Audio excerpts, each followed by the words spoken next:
Welcome to the Pulse of Spokane. I'm Tyler Lemasters. I have Mia Gray here with me today.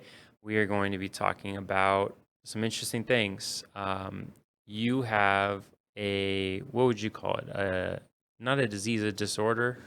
PCOS can be labeled as a chronic illness. It's something that, there's still a lot of research being done on it, but it could be something that I was just genetically predisposed to have. Yeah, and real quick before we get into it, polycystic ovarian syndrome. Just tell us what that is, real quick. So, polycystic ovarian syndrome is a hormonal imbalance disorder.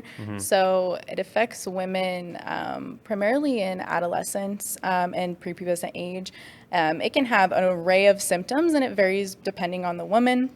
I mean, you can have things that are like mood disorders and, fluctuating moods. You can also have hormonal acne and weight gain that is just fluctuating. And so Right. there's really an array of different symptoms that affect Infertility as well. infertility, Yeah. really painful cysts on the ovaries. Yeah. I mean, there's a lot of common symptoms that get noted, but then there's also depression, anxiety, Yeah. a lot of insecurities, body dysmorphia, things that come from this illness at its core that we don't really talk about a whole lot, but are very much there. Right. And you were bringing awareness to this issue. And the reason why we're having you on is because you're doing a really good job at it. You had this really powerful story. You had 18,000 followers on Instagram. And I think there's also the physical aspect of the story where you lost X amount of weight. How much weight did you lose? 85 pounds. 85 pounds. Yes. That's amazing, Thank you. But it was mostly due to being treated with PCOS and realizing that you needed change some So, things the way you lived your life. right. So, as with any journey, health is a huge, huge journey to undertake. And for me, it was many years thinking, as an athlete, I was very active and Yeah. working out consistently. And then all of a sudden, it was about 16 years old. I started developing very painful cystic acne. My weight was fluctuating. My moods were unstable. I lost the ability to focus at things that I was once passionate about. Yeah. This was all very abrupt, and Right. the solutions that were offered to me by many providers were, to get on birth control and to lose weight. Well, when PCOS at its core really inhibits the body's ability to lose weight due to adrenal deficiencies and ovarian pain and Yeah. just overall your body's not communicating as it should. So your weight gain or loss is really not determined by how healthy you eat or how much you exercise. And it can leave a person feeling absolutely desperate and hopeless in a lot of ways. So my journey that I shared with my social media was a very raw kind of come along with me as I figure this out myself, Right. and take as many avenues as are available to me to show that healing from it can happen and to essentially give other women hope that Right. this is not necessarily a life sentence. Yeah, and I think that's really important because my wife has PCOS, and when she was first diagnosed with it, there was a lot of questions. We didn't really know what to do because there isn't a quote unquote treatment for it, right? There are things that they encourage you to do, but there's nothing. It's like you said, they were like, take birth control and do this, and it doesn't really cure it. Right. Right. But that being said, the real reason why we're having this conversation is because as you were building that awareness and as you were getting all this support and people were being encouraged by your message, you had 18,000 followers on Instagram. Your account was just shut down. So why was your account shut down? So in January of 2020 is when I launched my business. I called it Lift and Heal. And the premise of the business was to offer online consultations and coaching to women all over the world who were experiencing the same health issues or maybe not, but just identified with my story of, being overweight, seeking the medical care that I needed, taking alternative routes, and essentially going into consultation with these women to identify how I can help them with their individual needs and directing them. And so it took off, it grew. And as I discovered my voice and the power of my story, I wanted to share that. And so I had multiple different news outlets reach out to me and share my story. And so I became very confident with my voice, and I wanted to use it for good.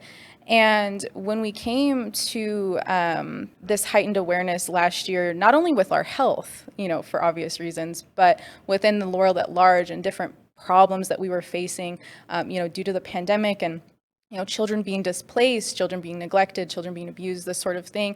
I wanted to use my platform in a more diverse way. I wanted to speak up for another, cause that I was passionate about with it, which is our children and their health and safety as well. And so a few community members actually reached out to me because of my influence, and they asked if I would be willing to, start a group that provided a platform for survivors and victims of abuse to have a story to tell, specifically children who survive abuse. Exactly. Yeah. Yes. And I had thousands of women reaching out to me, telling me their stories, Wow. anonymously. I had people that felt emboldened enough on the group to share it publicly without anonymity. It was a really beautiful thing because in a time where community felt really scarce, and everything just kind of felt bad, we were given so many powerful stories that provided hope, that there was children who, had experienced this atrocity, but became amazing adults who were able to harness that story and then share it for somebody else. And so how does that lead to you getting shut down, though? So, it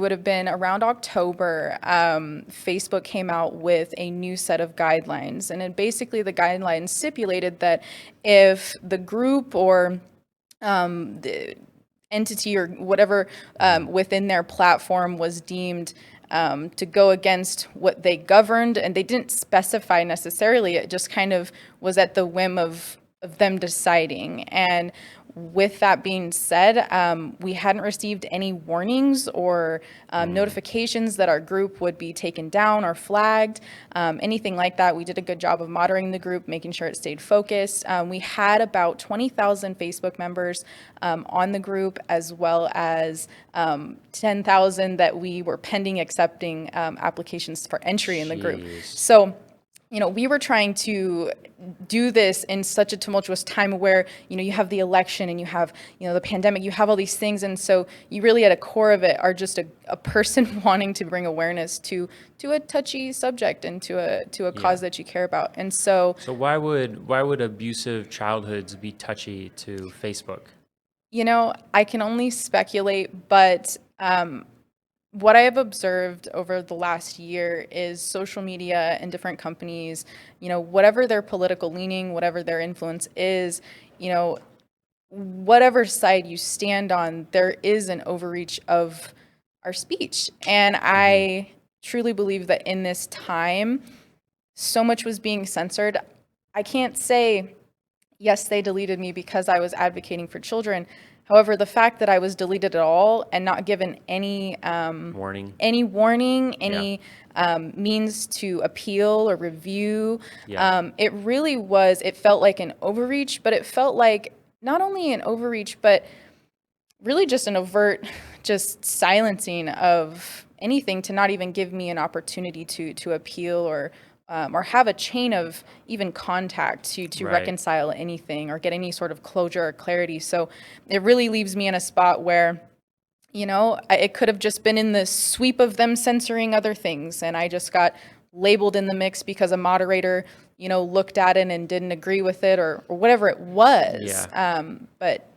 Or miscategorized you or anything, really. Either way, it begs the question of if casualties like that happen where groups that are genuinely making empowering choices and changes, if that can just get deleted on a whim or without explanation, what other things are being silenced that we don't know about? And that's crazy too, because you had two groups. Right. Most people can't get a good following on just their own personal Instagram, and you had your own social media where you're advocating for PCOS and awareness and encouraging in that space. And then you have a separate group that's about child abuse and bringing out those stories and awareness to that. And because one of them was deemed a certain way, Right. both of them were and deleted. solely because, so it was the day before the election that my Facebook group was taken down. And like I said, because their restrictions and guidelines had gotten so strict in what they were releasing, I had an inkling that it could potentially happen. However, I was confident that, my Instagram had stayed so focused towards women's health and healing that, I thought, maybe if they're linked, they might, but I had really hoped that it would just continue on. But no, 2 days later, I went to log on to my Instagram, and solely because my Instagram was linked with my Facebook, they took that down too. Yeah. And then after that point, it was just kind of, I wasn't able to make a new account, and I felt like I had been labeled as like a criminal, like I wasn't allowed to talk anymore, when nothing I had done seemed. Well, the interesting thing, it brings up an interesting question, right? I don't know if you or I are the people to answer it, because, you're not a lawyer, are you? No, I'm not a lawyer either. But I do think I know the question, which is, in this day and age, when social media knows so much about our lives and we rely on it for so many different things, you can't run a business without having a social media platform, right? A business without an Instagram is not a business at all anymore, Right. And so it becomes part of our livelihood. And if it's part of our livelihood and there's a risk of things just being taken down randomly without any way to appeal it or any way to know what happened, what's stopping these social media companies from just shutting down people they don't like, which a lot of people feel is happening already? I don't know if we know the legal answer to that, and it's a big conversation. And when that happened, leading up to it, people, had said, oh, well, what about your intellectual property? And, that's years of, photos and documents and writings that you own. And at the end of the day, when you're as big as they are and they have as much power as they do, it belongs to them. That falls, my intellectual property rights to these things. When I genuinely don't have a phone number to call, an email to call, and all the links are broken that say, submit a review here, but you click it and it's broken. It's very disheartening. And you're a small entity in this conversation, Right. right? It's big. 18,000 followers. That's a lot of people. Well, there's a bunch of colleges right now, universities, that their Instagrams and social medias and Twitters have been shut down in the last 2 weeks because they're finding music that they posted, 5 years ago that wasn't copyrighted, or that is copyrighted and they didn't get permission to do.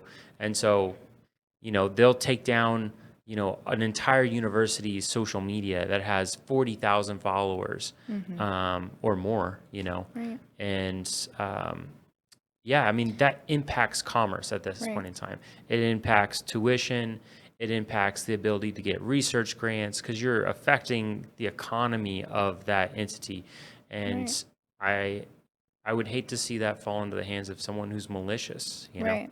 Well, and as somebody who, was born and raised in Spokane, Washington, and for me, I was that kid where I knew I wanted to do big things and I knew I was out of the box. Nobody ever told me I was going to be an entrepreneur, but I think I just put that shoe on and didn't even know it. And when I was raised, in the generation of, social media, I really saw the opportunity that it was, and I sought to use it. I used it as a tool, and I built a business off of it. But I used it not only, it wasn't even for the money or the business. It was more so for telling a genuine story, for building a community, and using, what seemed like the internet. It seems unescapable, to my advantage, and to build something that had meaning to me. And I wanted to show other people that, born and raised in small towns who maybe don't have a clear direction, who maybe are entrepreneurial, that, oh, wow, she did it. I could do it too, Yeah. you know? And so I really built that, and I brought people along with me so that they could feel empowered to do the same. And I really felt that social media was on my side for a long time because, you know, community and growth and development. And so when that happened, it really opened up to a really stark reality that, you know, I am so small, and I didn't have a voice like I thought I did. And, you know, so the psychological kind of, I guess, backlash that I experienced within myself because of that experience, because I had come to know the internet as something that was highly beneficial and, you know, a positive tool for influencing. And when that happened, it was like, oh, there's a whole nother side of this that we're not talking about. Right. And I don't know if I don't think I'm the only one that has maybe experienced this. Right. You know, serious questions going forward about the future and how social media is going to affect it, and how we participate in that. People can find you, Mia J. Gray _ on Instagram. And, you know, I think forget social media for a second. If you want her to come speak about PCOS issues or child abuse and her experience with people in that area, I'm sure you would love to be a guest speaker at an event or something like that, right? Absolutely. Okay. Thank you for coming on the show. Absolutely. Appreciate Thank you so much.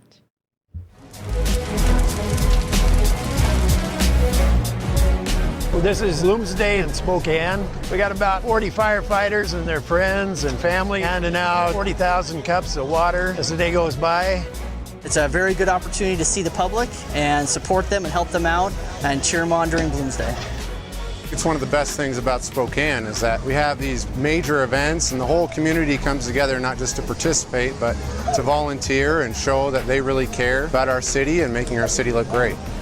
This type of an event really is emblematic of Spokane because so many people get involved. We have 50,000 people probably running this race. Always has been a very huge event. Right now we're at the corner of Broadway and Nettleton. It's the last water station before the finish, so people are pretty much dehydrated by the time they get to us. They really need our water. The water stations are a vital part, especially on warm days like today. It's real important that we have the volunteers to help with that. Without the volunteers, Bloomsday wouldn't exist. All up and down the course, there are people that are involved in this celebration. It really is a celebration of what Spokane's all about.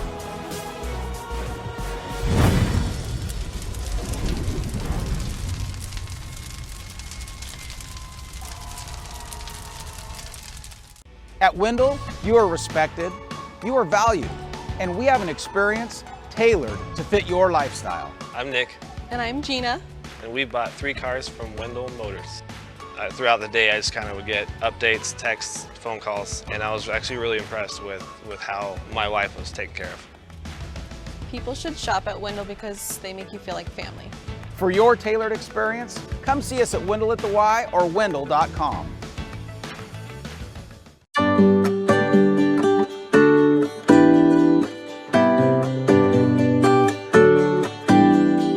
Welcome to Apex Plaza, Spokane's one-stop cannabis destination. Apex Cannabis features thousands of economy, value, and luxury cannabis products. Cannagear features hemp-based CBD products, glass, goods, and gear. Stop by 1325 North Division to experience the Apex difference.